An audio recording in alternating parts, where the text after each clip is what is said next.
Hi hello welcome back to ఈ తరం కథలు. ప్లీజ్ ముందుగా వీడియోకి ఒక చిన్న లైక్ చేయండి. లైక్ తో పాటు హైప్ ఇవ్వండి. ఈ రోజు కథ యాంగ్రీ హస్బెండ్ ఎపిసోడ్ నెంబర్ 6. కథను రచించిన వారు సుజాత గారు, వాయిస్ ఓవర్ శ్వేత. ఇక లేట్ చేయకుండా కథలోకి వెళ్ళిపోదాం. ప్లీజ్ నిన్ను కోరిన కథలు ఛానల్ ని సబ్స్క్రైబ్ చేసుకోండి. దానికి సబ్స్క్రైబర్స్ ఒక 250 అయితే కంప్లీట్ అయిపోతుంది మానిటైజేషన్. ప్లీజ్ అందరినీ ఒక చిన్న రిక్వెస్ట్ చేస్తున్నా. ప్లీజ్ సబ్స్క్రైబ్ చేసుకోండి. ఈ వీడియోకి కొలాబరేట్ చేస్తాను. ఓకే, ఒకవేళ ఎవరికైనా కొలాబరేట్ అర్థం కాలేదు అంటే గనక కమ్యూనిటీలో లింక్ ఇస్తాను. స్టోరీ పేరు అనుకోని పరిణయం. ఓకే, ఇక లేట్ చేయకుండా కథలోకి వెళ్ళిపోదాం. దక్ష పుట్టింటికి వెళ్ళిన తర్వాత 6 రోజుల వరకు ఒక ఫోన్ కానీ మెసేజ్ కానీ రాదు. ఒక ఫోన్ కూడా చేయలేదు అని చిరాకు పడ్డాడు జై. ఆ చిరాకు కాస్త కోపంగా మారుతుంది. దీనికి నేనంటే అస్సలు లెక్కలేదు. ఒక ఫోన్ చేయడానికి ఏమైంది?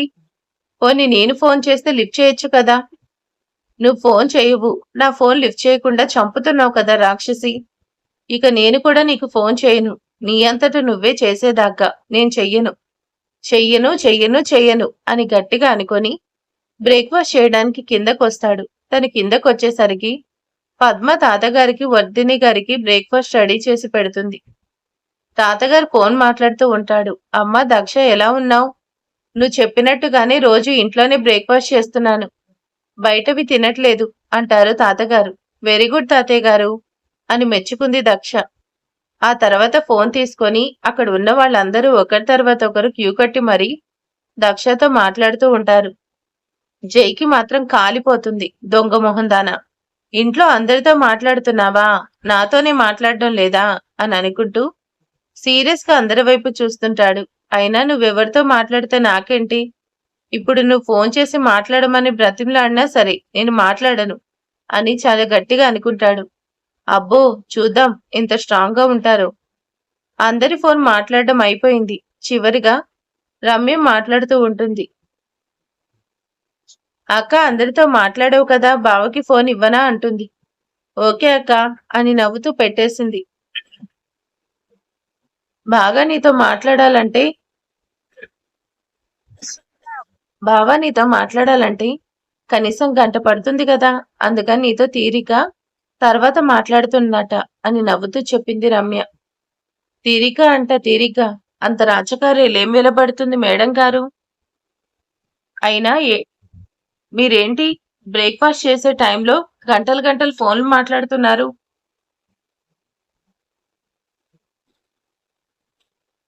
తర్వాత మాట్లాడకూడదా? పొద్దున్నే మీటింగ్ వేశారు. మీరందరూ బయటకు వెళ్లాల్సిన పని లేదా? ఆ మాత్రం కామన్ సెన్స్ ఉండాలి కదా. పనులు పక్కన పెట్టి ఫోన్ మాట్లాడాల్సిన అవసరం లేదు. ఫాస్ట్గా తినేసి వెళ్ళండి అని కోపంగా చెప్పి తను మాత్రం బ్రేక్ఫాస్ట్ చేయకుండానే వెళ్ళిపోతాడు జై. తాతయ్య ఇప్పుడు ఎందుకు ఇలా అరుస్తున్నాడు? అన్నయ్య అని అడుగుతాడు లడ్డు. సరే, నువ్వు అలాగే వెయిట్ చెయ్యి, నేను బావా అని పిలుస్తాను, వచ్చి ఎందుకు అరిచాడో మళ్ళీ చెప్పి వెళ్తాడు అంటాడు రాకీ. వద్దు వద్దు, పిలవద్దు, ఇంకెప్పుడు అడగను. ఏదో బుద్ధి తక్కువయ్యి అడిగాను. అయినా నాకెందుకులే, నేను తినేసి వెళ్తాను అని ఎవరి పనుల్లో వాళ్ళు బిజీ అయిపోతారు. శ్రీనివాసరావు వర్ధిని లోపలికి వెళ్ళిపోతారు. అయినా మన విశ్వామిత్రులు వారికి కారణం కావాలా ఏంటి? రోజు ఏదో ఒక విషయం మీద మనకిలా కోటింగ్ పడుతూనే ఉంటుందిలే అంటాడు ఆది. మనదేముందిరా, జస్ట్ గట్టిగా అరిచి వెళ్తాడు. ఆ రోజు వదినికి పడిందే అది కోటింగ్ అంటే. ఆ అవును, పాపం బాగా కొట్టాడు. జీవితాంతం వీణ్ణి ఎలా భరిస్తుందో ఏంటో అని జై మీద జోక్స్ వేసుకుంటూ నవ్వుకుంటారు. లడ్డు తినేసి నేను వెళ్తున్నానని ఒక పక్కకు తిరిగేసరికి అక్కడ జై సీరియస్ గా నిలబడి ఉంటాడు. జై అక్కడ చూడగానే ఒక్కొక్కరు పైకి లేచి బిక్కుబిక్కుమంటూ వెళ్లిపోతారు. ఎవరు తనతో మాట్లాడే ప్రయత్నం కూడా చేయరు. జై వాళ్ళ మాటలు మొత్తం వినలేదు. దక్షని కొట్టాడు, ఆ మాట మాత్రమే వింటాడు. అక్క, మన మాటలు విశ్వామిత్రుల వారు విన్నాడా? ఆ సంగతి తర్వాత చూద్దాం, ముందు వెళ్దాం పదా అని గబగబా లోపలికి వెళ్లారు. అందరూ వెళ్ళగానే అక్కడికి వచ్చి టేబుల్ మీద పెట్టిన కార్ కీస్ తీసుకుని వెనక్కి వెళ్ళాడు. అయినా గాని ఈ మధ్య వీళ్ళకి దాని మీద ప్రేమ ఎక్కువైపోతుంది. దానికి కూడా అంతే, వాళ్ళ మీద బోల్డడంత అభిమానం చూపిస్తుంది. కాలేజ్ నుండి రాగానే అందరూ తన చుట్టూ చేరి మాట్లాడుకోవడం గుర్తొస్తుంది. ఇక్కడికి వచ్చిన కొద్ది రోజుల్లోనే వాళ్ళందరినీ తన చుట్టూ తిప్పుకుంటుంది అని దక్షం మీద ఉన్న కోపాన్ని ఇలా మాటల ద్వారా చూపిస్తూ ఉంటాడు జై. ఫాస్ట్ గా డ్రైవ్ చేసుకుంటూ ఆఫీస్కి వెళ్తాడు. లోపలికి వెళ్ళగానే మూర్తి అని గట్టిగా పిలుస్తాడు. ఆ పిలుపుకి మూర్తి గజగజలాడుతూ లోపలికి వెళ్ళాడు. మిగతా అందరూ బిక్కుబిక్కుమంటూ భయపడుతూ వాళ్ళ పనులు చేసుకుంటారు. ఏంటి సార్ పిలిచారు అని అడుగుతాడు. ఇది నా ఆఫీస్ రూమ్ అనుకుంటున్నావా, ఫ్లవర్ మార్కెట్ అనుకుంటున్నావా? టేబుల్ మీద ఇలా బుకే పెట్టొద్దని నీకెన్నిసార్లు చెప్పాను? ఎవరైనా నాకు బుకే పంపిస్తే దూరంగా సోఫాకి ఎదురుగా ఉన్న టేబుల్ మీద పెట్టాలి, అంతేకాని నేను కూర్చున్న దగ్గర పెట్టొద్దని నీకు లక్షల సార్లు చెప్పాను అని పెద్ద పెద్దగా అరుస్తాడు. మూర్తి ఏం మాట్లాడకుండా ఉంటాడు. నిన్నే అడుగుతున్నాను మూర్తి అంటాడు కొంచెం పెద్ద గొంతుతో. సార్, ఆ బొకే సంగతి నాకు తెలీదు. నీకు తెలియకుండా ఇది లోపలికి ఎలా వచ్చింది? మీరు చూడండి సార్, మీకే తెలుస్తుంది. నేను ఇప్పుడే వస్తాను అని అక్కడి నుంచి వెళ్ళిపోతాడు. ఎంత పొగరు వీడికి, నేను మాట్లాడుతుంటే వెళ్ళిపోతున్నాడు అని కోపంగా బొకేని చేత్తో కిందికి తోశాడు. అది కింద పడిన తర్వాత ఇక దాని వైపు చూడకుండా జై తన పనిలో మునిగిపోతాడు. ఎంత వద్దనుకున్నా అప్పుడప్పుడు ఫోన్ మాత్రం చెక్ చేస్తూనే ఉంటాడు. తన మైండ్ డైవర్ట్ చేసుకోవడానికి వర్క్ మీద కాన్సన్ట్రేషన్ చేద్దాం అనుకుంటే అస్సలు వీలు పడట్లేదు జైకి.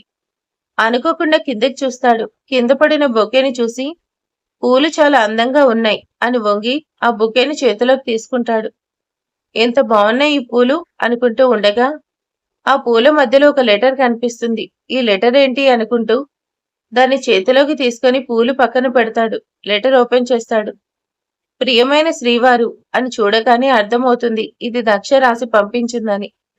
వారం నుంచి నాకు ఫోన్ చేయకుండా, నాతో మాట్లాడకుండా తొక్కలో లెటర్ రాస్తుందా అని కోపంగా లెటర్ నలిపి పక్కకు విసిరేస్తాడు. ఏదో ఫైల్ చూస్తూ ఉంటాడు కానీ చూపు మొత్తం ఆ లెటర్ మీదే ఉంటుంది. ఆ లెటర్లో ఏముంది? చిచి, అయినా ఈ రోజుల్లో లెటర్స్ ఎవరు రాస్తున్నారు? చిన్నపిల్లలు కూడా మెయిల్స్ పెడుతుంటే ఈ పిచ్చిది లెటర్స్ పంపించింది, నేను చదవను అంటే చదవను అని పంతంగా అటు తిరిగి కూర్చుంటాడు. బాయ్ని పిలిచి వేడిగా కాఫీ తెమ్మని చెప్తాడు. 5 నిమిషాలు వేడివేడి కాఫీ తన ముందు పెడతాడు. బాయ్ భయపడుతూ ఉంటాడు. ఎందుకంటే ఆఫీస్లో నీట్గా లేకపోతే జై వర్కర్స్ అందరినీ తినడమే కాదు, ఫాస్ట్గా వీళ్ళని తినేసి వాళ్ళని పెడుతుంటాడు, కొత్త వాళ్ళని పెడుతుంటాడు. అలాంటిది ఒక నలిగిపోయిన పేపర్ అలా కనిపిస్తూ ఉంటే ఇవాళ మా అందరి పని అయిపోయినట్టే అని జై నలిపి పడేసిన ఆ పేపర్ వైపు చూస్తూ ఉంటాడు. జై 2 అడుగులు వేసి కిటికీలోంచి బయటకు చూస్తూ ఉంటాడు. ఆఫీస్ బాయ్ మాత్రం ఛాన్స్ వచ్చిందని మెల్లిగా లెటర్ చేతిలోకి తీసుకొని దాన్ని ఇంకా బాగా నలిపి డస్ట్బిన్ లో పడేసి వెళ్తాడు. కిటికీలోంచి చూస్తున్న జైకి వీళ్ళ ఆఫీస్కి కొంచెం దగ్గరలో ఉన్న రెస్టారెంట్ లో ఒక ప్రేమ జంట ఒకరికొకరు ఐస్ క్రీమ్ తినిపించుకోవడం చూస్తాడు. వెంటనే తనకి దక్ష గుర్తొస్తుంది. రాక్షసి రోజు కేజీ ఐస్ క్రీమ్ తింటుంది. నేను ప్రతి క్షణం తనని తలుచుకుంటున్నాను. అసలు తనకి నా గురించి ఆలోచన లేదు. వారం రోజుల నుండి ఫోన్ చేయకపోతే దీన్నేమనాలి? అసలు ఆ లెటర్లో ఏం రాసిందో చూద్దాం అనుకుంటూ వెనక్కి తిరిగి వచ్చేసరికి అక్కడ ఏం కనిపించదు. ఇదేంటి, నేను ఇక్కడే పడేశాను కదా అని టేబుల్ కింద, సోఫా కింద, అక్కడున్న చైర్స్ కింద వంగి వెతుకుతూ ఉంటాడు కానీ ఆ లెటర్ కనిపించదు. నేను లెటర్ అక్కడ పడేసిన తర్వాత రూమ్ లోకి ఎవరు రాలేదే. ఒకవేళ ఫైల్ చూస్తున్నాను కదా, దాంట్లో ఏమైనా పెట్టానా ఏమో అని టేబుల్ మీద ఫైల్స్ ని వెతికి పిచ్చి పిచ్చిగా పడేస్తాడు. అయ్యో, నా భార్య నా కోసం రాసిన మొదటి ప్రేమ లేఖ. దాన్ని జాగ్రత్తగా చూసుకోవాల్సింది పోయి కింద పడేసా. ఇప్పుడేమో అది కనిపించట్లేదు. రూమ్ మొత్తం వెతుకునా ఒక చోట వెతకుండా అణువణువు గాలిస్తూ ఉంటాడు. అప్పుడే గుర్తొచ్చింది ఆఫీస్ బాయ్ లోపలికి వచ్చిన విషయం. వెంటనే పిలుస్తాడు. తను వచ్చేసరికి మళ్ళీ సీరియస్ గా మెయింటైన్ చేస్తూ చైర్లో స్టైల్ గా కూర్చుంటాడు. ఇందాక అక్కడ ఒక పేపర్ ఉండాలి. తనేమో రూమ్ నీట్ గా ఉంచలేదని తిడతాడేమో అని భయంతో అక్కడ ఏ పేపర్ లేదు కదా సార్, నీట్ గానే ఉంది కదా అంటాడు. ఇప్పుడు కాదు, ఇందాక నువ్వు వచ్చినప్పుడు ఉంది. దాన్ని ఏం చేస్తావో చెప్పు గట్టిగా అడుగుతాడు. మర్యాదగా చెప్తావా లేదా? సార్ మీరు తిట్టారంటే చెప్తాను. రూమ్ నీట్గా లేకపోతే మీరు తిడతారు కదా, అందుకని ఆ పిచ్చి కాగితాన్ని తీసుకెళ్లి డస్ట్బిన్ లో వేశాను సార్ అంటాడు. ఇప్పుడంతా నీట్గా ఉంది కదా సార్? ఏంటి, డస్ట్బిన్ లో వేశావా? ఆశ్చర్యపడుతూ కొంచెం పెద్దగా అడుగుతాడు. అవును సార్. 2 అడుగులు వెనక్కి వేస్తాడు. అర్జెంటుగా వెళ్ళి ఆ పేపర్ తీసుకురా అంటాడు. సార్, దాన్ని డస్ట్బిన్ లో వేశాను. ఆ విషయం ఇందాక చెప్పావు కదా. నువ్వు వేసిన దాన్ని 2 సెకండ్లు తీసుకొచ్చి నా టేబుల్ మీద పెట్టాలి. అర్థమైందా? అంటాడు. సరే సరే అనుకుంటూ గబగబా డస్ట్‌బిన్ ఓపెన్ చేసి అందులో ఉన్న చిన్న ఉండని బయటికి తీస్తాడు. ఇదేంటి ఇలా ఉంది? అంటాడు జై. వేస్ట్ పేపర్ కదా సార్. దీన్ని ఇలా నలిపి డస్ట్‌బిన్‌లో వేశాను అంటాడు. Sorry sir. ఇది మీకు ఇంపార్టెంట్ పేపర్ అని నాకు తెలీదు. కింద పడింది కదా అని అందులో వేశాను. ఒరేయ్ నిన్నేం చేస్తానో తెలుసా? ఒక్కసారికి క్షమించండి సార్. మీకు దండం పెడతాను అని ఏడుపు మొహంతో చెప్తాడు. మర్యాదగా బయటికి వెళ్ళిపో. అంతే. ఒక్క సెకండ్‌లో రూమ్‌లో నుంచి బయటికి వెళ్ళిపోతాడు. ఆ నలిగిపోయిన పేపర్ ఓపెన్ చేసి దాన్ని నీట్‌గా రుద్దుతున్నాడు. ఎంత సాఫ్ చేసినా పేపర్ మాత్రం నలిగిపోయే ఉంటుంది. అసలు ఇదేం రాసిందో చూద్దాం. ప్రియమైన శ్రీవారికి. అబ్బా! అంత కోపంగా చూడకండి. నాకు తెలుసు చాలా కోపంగా ఉన్నారని. వారం నుంచి ఫోన్ చేయకపోతే కోపం కాకుండా సంతోషంగా ఉంటుందా? అని అనుకుంటాడు. కొంచెం నవ్వచ్చు కదా. మరి అంత కోపం ఎందుకు? ఇంతకీ మీ కోపాగ్ని మీరో పట్టుకునే లెటర్ ఉందా? కాలి బూడిదైపోయిందా? జై ఫేస్ మీదున్న చిరునవ్వు ఇలా వచ్చి అలా మాయమైపోయింది. అమ్మయ్య! నవ్వారు. ఇప్పుడు చెప్పండి ఎలా ఉన్నారు? నేనైతే అస్సలు బాలేదు జై. ఏమైంది దక్ష? అంటాడు లెటర్లో ఉన్న క్వశ్చన్‌కి ఆన్సర్‌గా. వెళ్ళిన దగ్గర నుంచి నువ్వే గుర్తొస్తున్నావు. ఆ రోజు నువ్వు వద్దు అన్నప్పుడు ఆగిపోతే బాగుండేది. కానీ వెళ్ళాను. ప్రతి క్షణం నీ తలుపులే, అనుక్షణం నీ ఊహలే. ఇప్పుడిప్పుడు నీ దగ్గరికొచ్చి నీ ఒడిలో వాలిపోతామా అనిపిస్తుంది. ప్రతి పనిలో నువ్వే గుర్తొస్తున్నావు. ఎవరైనా చూసినా నువ్వే కనిపిస్తున్నావు. చివరికి మా అమ్మ కూడా నీకు పిచ్చి పట్టిందని తిడుతుంది. నిజమే కదా. నాకు జై అని పిచ్చి పట్టింది. రాత్రిపూట పడుకోగానే నువ్వు ఆ రోజు రాత్రి పాలు తాగించిన విషయం గుర్తొస్తుంది. ఆకలి వేయట్లేదు, నిద్ర రావట్లేదు, బయట ఫుడ్ తినలేకపోతున్నాను అంటే ఇలా తినకపోతే ఎలా కొంచెం తిను అని బ్రతిమలాడటం గుర్తొస్తుంది. ఎప్పుడు ఈ ఆషాఢం పూర్తవుతుందా నీ దగ్గరికి వచ్చేద్దామా అనిపిస్తుంది. పడుకుందాం అనుకుంటే నిద్ర పట్టదు. నిద్రపోకుండా ఖాళీగా కూర్చుంటే నువ్వు చేసే చిలిపి పనులు అన్నీ గుర్తొచ్చి ఇంకా ఇబ్బంది పెడుతున్నాయి. ఐ మిస్ యు జై. మన పరిచయమైన ఇక కొద్ది రోజుల కాలంలోనే మన మధ్య ఇంత ప్రేమ ఉందా అనిపిస్తుంది. నువ్వు నా మీద చూపించే ప్రేమ ప్రతిక్షణం గుర్తొస్తుంది. అంతా గుర్తొచ్చినప్పుడు ఒక ఫోన్ చేయొచ్చు కదా అని మనసులో అనుకుంటున్నావు కదా జై. ఒకసారి నీతో మాట్లాడకుండా ఉండి నా ఫీలింగ్స్ అన్ని పేపర్ మీద పెట్టాలనిపించింది. అందుకే ఫోన్ చేయలేదు. ప్లీజ్ ఫోన్ చేయలేదని కోపంతో ఉండద్దు. నేను మిమ్మల్ని సారీ అడుగుతున్నాను. 2 చెవులు పట్టుకొని సారీ చెప్తున్నాను. ఇట్లు నీ దక్ష. చివరిగా ఒక మాట. ఈ చివరి మాట మాత్రం ఆఫీస్కి వచ్చి నీ చైర్లో కూర్చొని రాస్తున్నాను. టేబుల్ మీద ఉన్న నా ఫోటో చాలా బాగుంది. నేను ఆఫీస్కి వచ్చి ఈ లెటర్ బొకే ఇక్కడ పెట్టాను. పాపం అనవసరంగా మూర్తి గారిని తిట్టకండి. ఉమ్మా. మన ఆఫీస్కి ఎదురుగా ఉన్న రెస్టారెంట్లో టేబుల్ నెంబర్ 14లో మీకోసం వెయిట్ చేస్తూ ఉంటాను. నా మీద కోపంతో రాకుండా ఉండకండి ప్లీజ్. వస్తారు కదూ? సాయంత్రం 5 గంటల వరకు మాత్రమే వెయిట్ చేస్తాను. ఎందుకంటే ఇక్కడి నుంచి అమ్మ వాళ్ళు చాలా దూరం. మరీ ఎక్కువ లేట్ అయితే నాకు ఇబ్బంది అవుతుంది. అందుకని మీకోసం ఎదురు చూస్తూ ఉంటాను. బాయ్.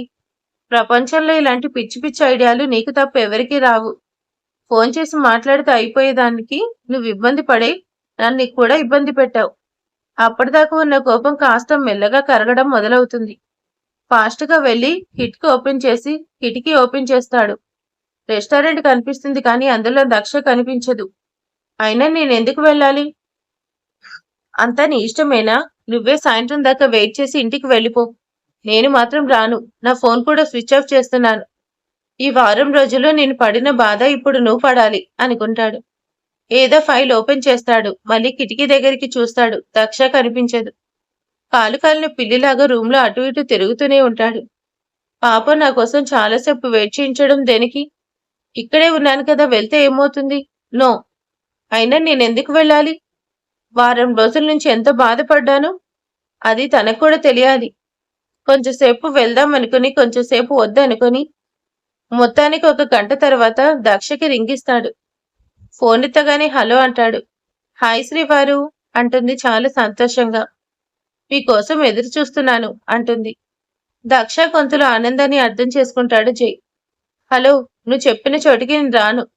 రెస్టారెంట్ బయట నా కారు ఉంది, వచ్చెక్కు. నేను తీసుకెళ్లిన చోటికి నువ్వు రావాలి, అర్థమైందా అంటాడు. వస్తున్నావు కదా అంటాడు. ఇప్పుడే వస్తున్నాను అని ఫోన్ పెట్టేసి, అబ్బా మీ యాటిట్యూడ్ తగలయ్యా అనుకుంటూ బయటకొచ్చి జయున్న కారెక్కుతుంది. అసలు నీకు బుద్ధుందా అని ఇక గట్టిగా ఏదో అనబోయేసరికి ఫాస్ట్ గా వచ్చి జైని గట్టిగా హత్తుకుంటుంది. ఐ మిస్ యూ జై, నా వల్ల కాలేదు, అందుకే కలవడానికి వచ్చాను అని కన్నీళ్లు పెట్టుకుంటుంది. దక్ష అలా హత్తుకొని ఏడుస్తూ ఉండడంతో జైకి కూడా అప్పటి వరకు ఉన్న కోపాన్ని మర్చిపోయి తన ఫేస్ ని చేతిలోకి తీసుకుంటాడు. ప్రేమగా నుదుటి మీద ముద్దు పెట్టుకుంటాడు. పిచ్చి, ఫోన్ చేయకుండా ఈ పనులేంటి, సరే పద అని కార్ డ్రైవ్ చేసుకుంటూ ఊరి చివరి ఉన్న వాళ్ళ ఫామ్ హౌస్ కి తీసుకెళ్లాడు. దక్ష మాత్రం జై భుజం మీద అలాగే పడుకుని ఉంటుంది. మేడం రండి, లోపలికి వెళ్దాం అంటాడు. లోపలికి వెళ్ళగానే దక్షని గట్టిగా కౌగిలించుకొని తన ఫేస్ మొత్తం ముద్దులు పెడుతూ ఉంటాడు. ఇద్దరు గట్టిగా అలానే కౌగిలించుకొని కొద్దిసేపు ఉండిపోతారు. అలాగే తనని తీసుకుని బెడ్రూమ్ లోకి వెళ్తాడు. ఏంట్రా ఇది, ఫోన్ చేయకపోతే నేనెంత టెన్షన్ పడతాను. నాకు అర్థమైంది జై, ఇంకెప్పుడు ఇలా చేయను. నేను నీ రూమ్ లో లెటర్ పెట్టిన దగ్గర నుంచి ఇప్పటి వరకు నువ్వు చూసావా చూడవా, చదువుతావా చదవ్వా, చదివినా నా కోసం వస్తావా లేదా అని ప్రతిక్షణం ఎంత తప్పించానో నీకు తెలుసా? కొన్ని గంటలకే నా పరిస్థితి ఇలా ఉంటే వారం రోజుల నుంచి నువ్వెంత టెన్షన్ పడ్డావు నేను అర్థం చేసుకోగలను. ఇంకెప్పుడు ఇలా చేయను. అది సరే, ఈ లెటర్ రాయబారం ఏంటి? ఏం లేదు జై, అంతకుముందు ఫోన్ లేనప్పుడు లెటర్ రాసుకున్న వాళ్ళు కదా, అందుకనే సరదాగా నేను కూడా ట్రై చేశాను అంటుంది. నిన్ను చాలా మిస్ అయ్యాను తెలుసా అంటాడు. నేను కూడా. ఎంత మిస్ అయ్యావు? ఒక ఉదాహరణ చెప్తాను చూడు. మా చెల్లి కాలేజ్ టైం అవుతుంది అక్క, లంచ్ బాక్స్ బ్యాగ్ లో పెట్టమని చెప్పింది. నేను లంచ్ బాక్స్ తీసుకెళ్లి కిచెన్ లో పెట్టి నా ఫోన్ తీసుకెళ్లి దాని బ్యాగ్ లో పెట్టాను. సైలెంట్ గా క్లాస్ జరుగుతున్న టైంకి నా ఫోన్ మోగింది. పాపం లెక్చరర్ తనకి పనిష్మెంట్ ఇచ్చాడు. ఇక ఇంటికొచ్చిన దగ్గర నుంచి నిన్ను ఏ రకంగా తిట్టిందో తెలుసా? అంతా నీ వల్లే అని ఏడుపు మొహం పెట్టుకొని చెప్తుంది. ఆ మాటకి జై పక్కన నవ్వుతాడు. నువ్వు పొరపాటు చేసి అంతా నా వల్లే అంటావేంటి? నువ్వంతగా గుర్తొస్తున్నావు నాకు. ఇంకొక రోజు నేను పక్కింటి పేరంటానికి వెళ్ళి వస్తాను, కాకరకాయ ఫ్రై చేసి పప్పుచారు పెట్టు అని చెప్పి వెళ్ళింది మా అమ్మ. నేనేమో నీ గురించి ఆలోచిస్తూ పప్పుచారులో వేయాల్సిన ముక్కలన్నీ తీసుకెళ్లి వేడివేడిగా కాగుతున్న నూనెలో వేశాను. కాకరకాయలు తీసుకెళ్లి పప్పుచారులో వేశాను. ఇక మా అమ్మ చూడు, అంతకు ముందు వంట బాగానే చేస్తావు కదా, పెళ్ళైన తర్వాత నీ వంట ఇలా తయారయ్యిందా అని ఆ విషయాన్ని పట్టుకొని రోజు ఆడుకుంటుంది జై. నా కాకరకాయ పులుసు తినలేక పడేశారు. ఆ రోజు ఆవకాయతో తిన్నారు. అంతా నీ వల్లే. బాగా గుర్తు రావడంతో ఏం చేస్తున్నానో నాకే అర్థం కావడం లేదు. జై మాత్రం దక్ష వంట తలుచుకొని మరీ నవ్వుతూ ఉంటాడు. జై, నీకొకటి తెలుసా? మన ఇన్ని రోజులు పరిచయం, నువ్వు ఇంతగా నవ్వటం నేనెప్పుడూ చూడలేదు. నువ్వు నవ్వితే చాలా బాగుంది జై. ఇప్పుడు ఎప్పుడు ఎలాగే ఉండొచ్చు కదా, ఎంత బాగున్నావో తెలుసా అని తన నవ్వుని మైమర్చిపోయి చూస్తూ ఉంటుంది దక్ష. జై నవ్వడం ఆపి దక్షని దగ్గరికి తీసుకొని, నిజంగానా? మరీ ఎంతగా నీకు నచ్చిన నవ్వుకి ఒక ముద్దు పెట్టవా అని అడుగుతాడు. దక్ష సిగ్గుపడుతుంది. సరే నేను పెడతాలే. జై, అవన్నీ తర్వాత. ఇంత దూరం తీసుకొచ్చావు, మరి ఆకలిస్తుంది, మన ఫుడ్ ఎలాగా? నేనొచ్చేటప్పుడు ఫుడ్ కూడా తీసుకొచ్చాను, కార్లో ఉంది, తెప్పిస్తాను. చూడండి మేడం, నేను బయట ఫుడ్ తినను అని చెప్పి మళ్ళీ ఇక్కడ మాత్రం వంట ప్రోగ్రాం పెట్టకు. ఆ కాకరకాయ పప్పుచారు నేను తినలేను అని మళ్ళీ నవ్వుతాడు జై. ఇదంతా ఎందుకురా? ఏమో నాకు తెలీదు, కానీ నిన్ను మాత్రం బాగా మిస్ అవుతున్నాను. నాకు ప్రామిస్ చేస్తావా జై? ఏంటది చెప్పు. కొంపతీసి ఆ కాకరకాయ పులుసు ఇప్పుడు కావాలా ఏంటి అని సరదాగా అడుగుతాడు. అబ్బా అది కాదు జై, వారం రోజులు ఫోన్ చేయకుండా నేను ఏడిపించాను కదా. అవును, అయితే ఏంటి? ఆ కోపంలో నిన్నేమీ అరవలేదు కదా, తిట్టలేదు కదా. నీ మీద ప్రేమతోనే కదా సైలెంట్ గా ఉన్నాను. ఇంకెందుకు దాని గురించి మాట్లాడుతున్నావు? ఏదైనా పని ఉండి నువ్వెక్కడికైనా వెళ్ళావనుకో, ఇప్పుడు ఈ విషయాన్ని మనసులో పెట్టుకొని నాకు కూడా ఫోన్ చేయకుండా ఉండవు కదా. నిజంగా నువ్వు అలా చేస్తే నీకేమైందో ఏంటోనని భయపడతాను. ఆ భయంతో చచ్చిపోతాను కూడా. ప్లీజ్ నువ్వు మాత్రం అలా చేయొద్దు. నేను కూడా ఇంకెప్పుడు ఇలా చేయను, ప్లీజ్ క్షమించు అని ఏడుస్తుంది దక్ష. ఏంట్రా ఇది? ముందు నాకు ప్రామిస్ చేయి. నువ్వు మాత్రం ఎప్పుడు నన్ను ఇలా బాధ పెట్టకూడదు. ఆకలేస్తుంది అన్నావు కదా, తింటావా? అక్కడే ఉన్న వాచ్మెన్ భార్యకి చెప్పి కారులో ఉన్న ప్యాకెట్ లోపలికి తెప్పిస్తాడు. దక్ష నేను తినిపిస్తాను అంటాడు. అలాగే శ్రీవారు. అలా ఇద్దరు ఒకరినొకరు తినిపించుకుంటూ భోజనాన్ని ముగిస్తారు. నీలాగా పిచ్చి పనులు నేను చేయను. ఇలా ఫోన్ చేయకుండా నేను అస్సలు ఇబ్బంది పెట్టను. ప్రామిస్, ఓకేనా అని ప్రేమగా ముద్దాడతాడు జై. థ్యాంక్ యూ జై అని తనని గట్టిగా హత్తుకుంటుంది. ఆ రోజు అర్ధరాత్రి వరకు అక్కడే ఉండి వారం రోజుల నుంచి మిగిలిన కబుర్లన్నీ చెప్పుకుంటారు. జై తనని వాళ్ళ అమ్మ నాన్న ఇంటి దగ్గర డ్రాప్ చేసి తన ఇంటికి వెళ్ళిపోతాడు. వారానికి ఒక్కసారైనా అలా ఫామ్ హౌస్ లో మీట్ అవుతూ ఉంటారు. అలా అప్పుడప్పుడు కలవడంతో మిస్ అయ్యాము అన్న బాధ లేకుండా ఉంటుంది ఇద్దరికి. ఈలోగా ఆషాఢం పూర్తవుతుంది. చంద్రశేఖర్ గారు అల్లుణ్ణి సాదరంగా వాళ్ళ ఇంటికి ఆహ్వానిస్తాడు. మీరు మా ఇంటికి వచ్చి 2 రోజులుండి మా అమ్మాయిని తీసుకువెళ్లాలని చెప్తాడు. జై నాకు కుదరదు అని చెప్పినా వినిపించుకోరు. వాళ్ళ తాతగారు కూడా వెళ్ళమని చెప్పడంతో తను వాళ్ళ ఇంటికి వెళ్తారు. పెళ్లి తర్వాత ఫస్ట్ టైం అత్తగారింటికి రావడంతో కొంచెం ఎక్కువగానే హడావిడి చేస్తుంటారు. అల్లుడు గారు, పెళ్ళప్పుడు కూడా మీ ఇంట్లో ఎలాంటి పూజలు జరిపించలేదు. అందుకని రేపు మీ ఇద్దరి చేత సత్యనారాయణ స్వామి పూజ చేయించాలని అనుకుంటున్నాం. కొత్తగా పెళ్లైన దంపతులు ఆ పూజ చేస్తే చాలా మంచిది. మీ ఇద్దరు ఎప్పుడు సంతోషంగా ఉంటారు అని చావు కబురు చల్లగా చెప్పారు వాళ్ళ అమ్మగారు అయిన అరుణ గారు. జైకి కొద్దిగా దూరంలో నిలబడి ఉన్న దక్ష వాటర్ తాగుతూ పొలమారి నోట్లో నుండి బయటకు వచ్చేస్తాయి. జై మాత్రం ఇదంతా నీ ప్లాన్ కదూ అన్నట్టు దక్ష వైపు సీరియస్ గా చూస్తాడు. నాకేం తెలీదు జై అని తల అడ్డంగా తిప్పుతూ ఉంటుంది. మరిక తర్వాత ఏం జరగబోతుంది ఏంటి అనేది నెక్స్ట్ పార్ట్ లో చూద్దాం.